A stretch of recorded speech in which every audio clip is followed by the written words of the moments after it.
4, সলাতুল ইশরাক চালু করতে হবে। উপস্থিত বৈঠকের দিনী মুসলিম বোন আপনাকে বলছি, মুরব্বী ভাই আপনাকে বলছি, এখন তো দেবই বেলদিতে জমি জায়গার দাম অনেক বেশি, বাড়িঘর করে ফেলেছেন, বিল্ডিং করে ফেলেছেন, হজ করে এসেছেন, একটু সময় বের করেন, এদিকে দেখেন, এইভাবে বের করবেন।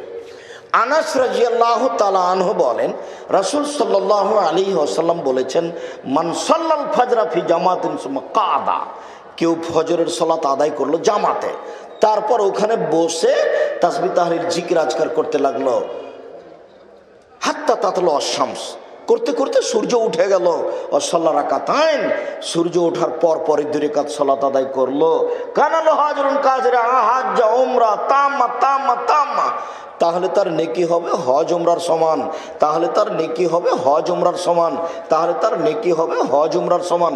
পূর্ণ হজ পূর্ণ উমরা, পূর্ণ হজ পূর্ণ উমরা, পূর্ণ হজ পূর্ণ উমরা। হজ উমরা করে যে নেকি হয় সেই নেকি হবে এই আপনার ইশরাকের 2 রাকাত সালাত আদায় করলে। কথাটা স্পষ্ট করি।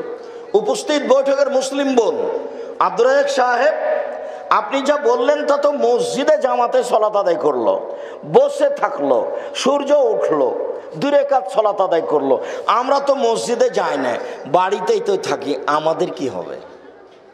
ঠিক আছে, সমস্যা নেই, আপনি বাড়িতেই ফজরের সালাত আদায় করেন, তারপর ওখানে বসে তাসবিহ তাহলিল জিকির আজকার করেন, পেশাব পায়খানা লাগলে যাবেন, উজু করে বের হয়ে আসবেন, সামাজিক কাজে জড়াবেন না, বাড়িঘর ঝাড়ু দেওয়া কাজে, রান্না বান্না কাজে জড়াবেন না। সূর্য ওঠার সাথে সাথে আপনি 2 রাকাত সালাত আদায় করবেন, তাহলে পূর্ণ হজ পূর্ণ উমরার নেকি হবে।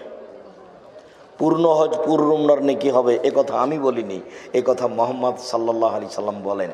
আল্লাহর নেকির অভাব নেই, আপনি নিরাশা হবেন না, আপনি কাজ করেন তো। আমি তো আপনাকে বলেছি সূরা ইখলাস 3 বার পড়েন, একবার কোরআন মাজিদ পড়ার সমান নেকি হবে। তিনি একবার কোরআন মাজিদ তো 30 পারা, প্রত্যেক অক্ষরে 10 নেকি, তাহলে সূরা ইখলাস পড়লে কত নেকি? 1 মিনিটে আমি 3 বার পড়ে নেব।